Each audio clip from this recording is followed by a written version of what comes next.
Y seguimos con nuestro espacio literario y para ello me acompaña Pedro Villanueva. Muy buenas noches, ¿cómo estás? Buenas noches, María. Con un invitado muy especial y además compañero. Muy especial. Aquí tenemos a Joaquín Abad, escritor, periodista desde 1974. Toda una, una eminencia, institución. todo hay que una decirlo. institución. Y nada, pues ha tenido el placer de acompañar al Club Petronio, acercarse al Bierzo, probar las viandas, que hemos estado por ahí mirando el botillo muy de cerca, ¿verdad? Y nada, presentándolo aquí con un libro que ha tenido una repercusión muy grande, porque es una temática poco habitual dentro del contexto de la Guerra Civil, de la Segunda Guerra Mundial. Y bueno, va por la 5ª edición, incluso llegó a sobrepasar en ventas a, creo, ¿no?, a Fariña durante algún tiempo. Sí, la semana pasada, ¿verdad? El Andorrano tenemos aquí, que yo creo que aparte es todo un acontecimiento, uno de los libros más vendidos en Andorra, pero últimamente de los que más se están posicionando este verano, ¿no? Entonces, imagínate, todas las sombrillas, todas las toallas llenas, ¿no? Gente que también disfruta leyendo en la playa, en la piscina, disfrutando de la buena literatura con el Andorrano. Es una historia que no deja indiferente a nadie, ¿no? Y además ya empezamos muy bien. Tú me has dicho, sé comedida, María, pero ya sabes que yo nunca soy comedida, Pues. ¿no? Entonces, a mí sí que me gustaría leer la introducción, ¿no? Todas las grandes fortunas suelen tener un origen delictivo cuando no criminal. La cita es de Eugenio Suárez, que es el fundador en 1952 del semanario de sucesos El Caso. Yo creo que con esta brutal cita se abre perfectamente el libro, ¿no?, El Andorrano. Aquí nos puede contar un poco más el autor, puede ya definirnos un poco así de qué, cómo te surge el hilo de la libro, cómo novela. ha sido este proceso, ¿no?, Es una de novela, documentación. está basada en hechos reales, que los he novelado para no buscarme líos, y se trata, yo novelo de que un almeriense, yo soy de Almería. Buena tierra. Buena tierra, sí.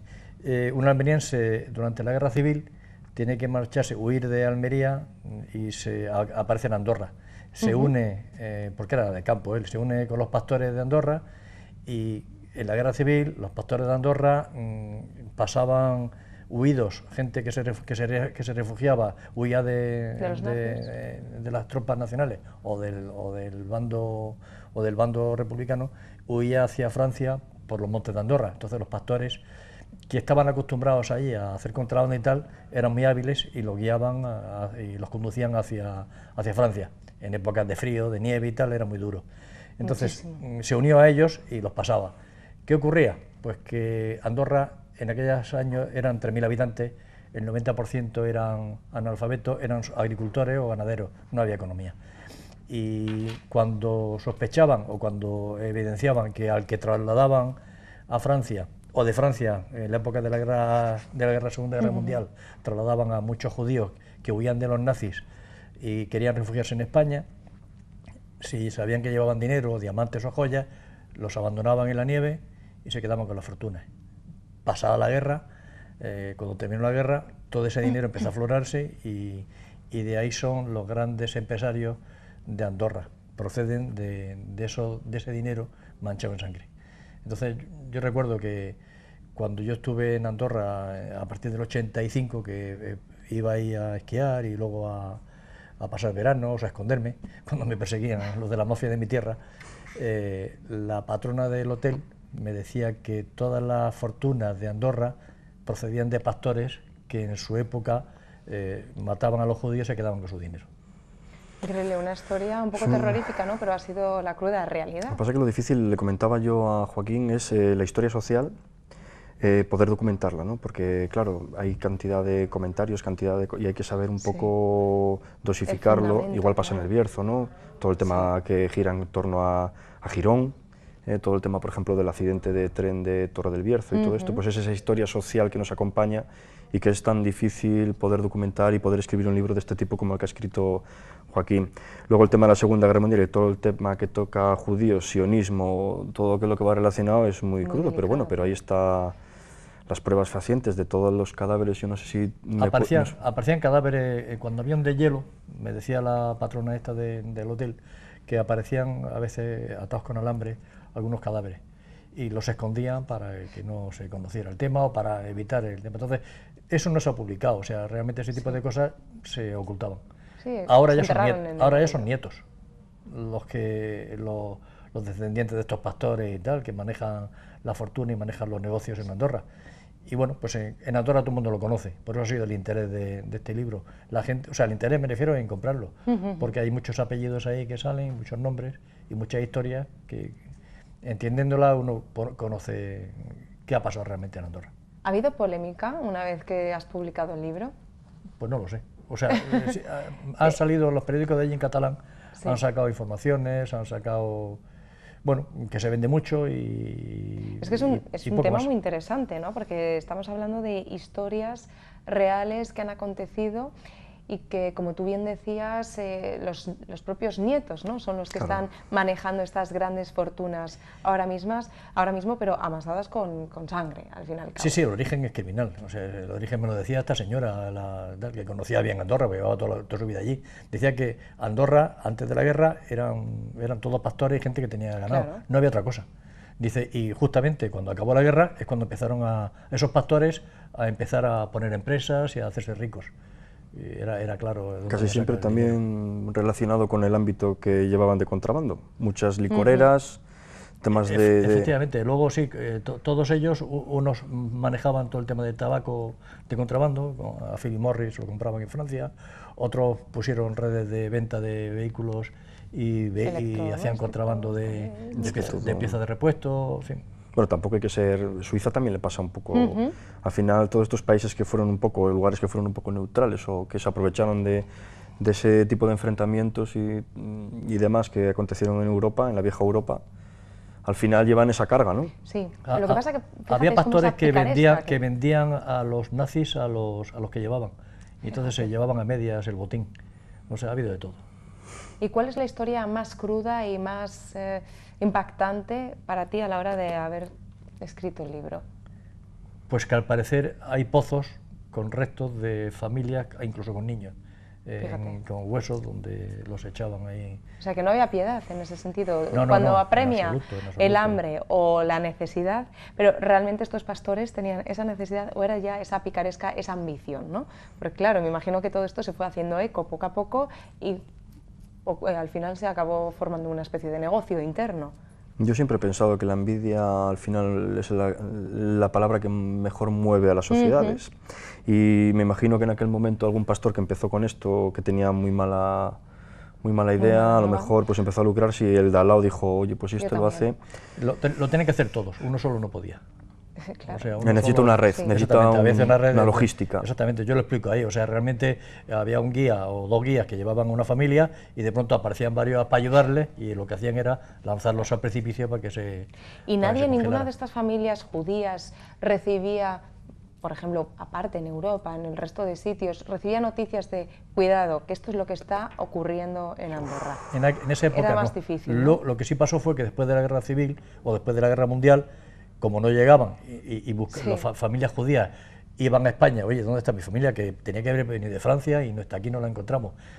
Sabían que al final no había pasado de Andorra. En Andorra empezaban a investigar las agencias de detectives y tal, y sí, se decía, pero no había pruebas, que sí, que había muerto allí, que podía ser un accidente y tal, y algunos judíos se presentaron a donde estos empresarios, que eran pastores, y les pidieron explicaciones, y algunos murieron, o sea...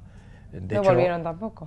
No volvieron tampoco. De hecho, no es que no volvieron, no. Quien murieron me refiero fueron los pastores. Algunos después de empresarios en el futuro han aparecido atados con alambres como murieron sus antecesores. O sea, yo creo que... O sea, que fue a través de un proceso de investigación, ¿no?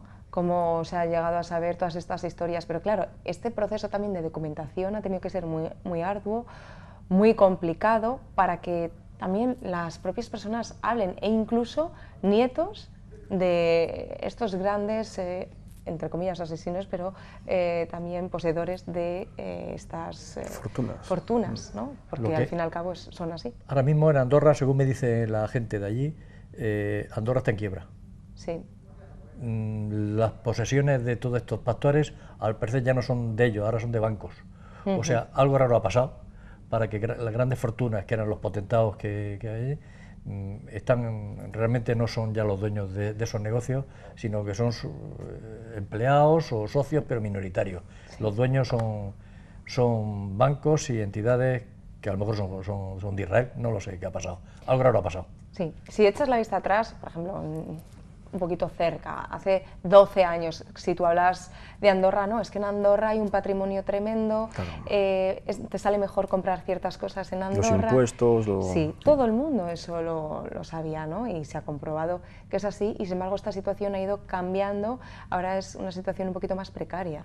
Claro, me y eso imagino, no se sabía a qué se debe. Habría que investigar un poquito más también, por ejemplo, la frontera portuguesa, cuando el tema de la Guerra Civil Española, los pasos que había de españoles, de refugiados, a lo mejor se pudieron dar muchos se casos. Iban muchos aviadores que caían en territorio francés, cruzaban la frontera por Andorra y acababan en Portugal para volver a Inglaterra y coger aviones y bombardear de nuevo la zona nazi.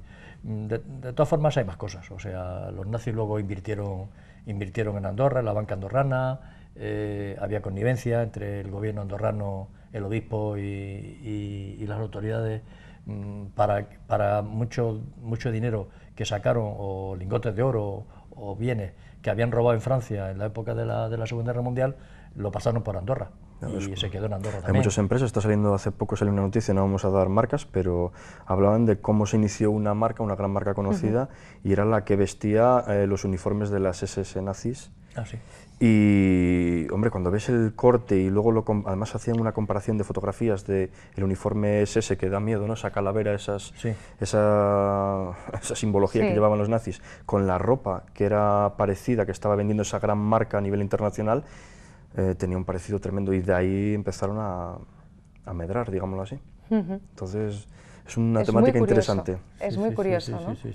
Desde luego que, claro, por eso hemos dicho que este libro no puede dejar indiferente prácticamente a nadie, y menos allí en Andorra. Sin embargo, es algo que, como bien decía, se ha vivido en el resto de Europa, aquí en España también, esa picaresca. ¿Hasta qué límites el ser humano es capaz de llegar para sobrevivir, o no simplemente para sobrevivir, sino para lucrarse, para vivir mejor, ¿no? Para montar un imperio a costa de los demás, a costa de la confianza de otras personas? Porque en esa época, claro, imagínate, una familia entera depositando su confianza en un pastor que no conocían de nada, sin embargo, dejaban su vida en sus manos para recorrer los... A espaldas tenían lo que tenían. Claro. Es que esa era la muerte, o sea, es que los iban a fusilar si los cogían en España, o en un campo de concentración en tal. Entonces huían, y además los judíos que huían de Francia huían con todos los bienes que tenían, que eran piedras preciosas, diamantes, brillantes, eran muy ricos. Entonces, claro, eso es lo que se quedó luego. Y aparte el régimen francés estaba apoyando a los nazis. Totalmente. Francia estaba ocupada y en connivencia con Hitler. Totalmente. Entonces, claro, huían y ese dinero es el que luego ha aparecido en Andorra. Joaquín, me imagino, claro, estamos hablando de la crueldad de muchos pastores. ¿También había pastores que denunciaban esto? No, lo que pasa es que había pastores que eran buenos. O sea, había pastores que... por Andorra han pasado miles de refugiados. Entonces, no todos los miles han muerto, o sea, habrán muerto cientos. Entonces, habrá miles de personas que han pasado gracias a la labor de a lo mejor de uno de estos que veían que era normal y pasaban la cuota y seguían. Por suerte. Sí. De todas formas, o sea, no, los que han muerto han sido una minoría, está claro. Una minoría pasa que era la minoría rica. Claro. La minoría que ellos sabían a quién, ¿no? Luego pasaron, por ejemplo, cuando acabó la Guerra Mundial, los que huían eran los nazis. Y los nazis pasaban también por Andorra. A eso no se atrevían a hacerles nada porque iban armados y claro. eran peligrosos. Eso no se dejaba. No eran soldados, eran militares que estaban acostumbrados a pasar por montañas y no se dejaban. Lo que es el ser humano, ¿eh? Sí. Y estos también llevaban lingotes de oro, llevaban mucho dinero. O sea, los nazis estos cuando huían, a estos no le hicieron nada. ¿Qué conclusión podemos sacar del andorrano? Es difícil llegar a una, ¿no? Es una novela para empezar, o sea, lo que quiero decir es que hay imaginación aquí también puesta. Por supuesto, siempre tiene que haber imaginación sobre... La conclusión que saco yo es la que tú has leído al comienzo, que detrás de una gran fortuna siempre hay un origen ilícito, cuando no criminal. Esa es la conclusión que saco, porque si miras en los orígenes de los banqueros americanos, contrabando, mafia... Y aquí en España también. Y aquí en España también, por supuesto, sí. Es así. Sí. Bueno, pues es un libro muy recomendable, como hemos dicho, ya es la 5ª edición, o sea que esto está funcionando, vamos, fantásticamente bien. En Andorra por lo menos. Y ahora también se lo recomendamos a todo el mundo, el andorrano. Oye, menudo fichaje, ¿eh, Pedro? Casi nada, es fantástico. Tener aquí... Es genial, ¿cuántas historias vamos a poder disfrutar y poder Pues sí, la verdad contar? que sí. Sí, Claro que sí, pues esta es tu casa, ya sabes, cuando quieras, bienvenido eres. Muchas gracias. Nosotros estamos hablando de el andorrano, ¿no? de los pastores, pero también en Balboa ha estado hace muy poquito presente la Feria del Ganado. ¿Qué os parece si disfrutamos también un poco de estas imágenes que nos van a hacer recordar un poco esos tiempos atrás, ¿no? Y olvidar estos otros, como bien dices tú, Pedro. Vamos allá.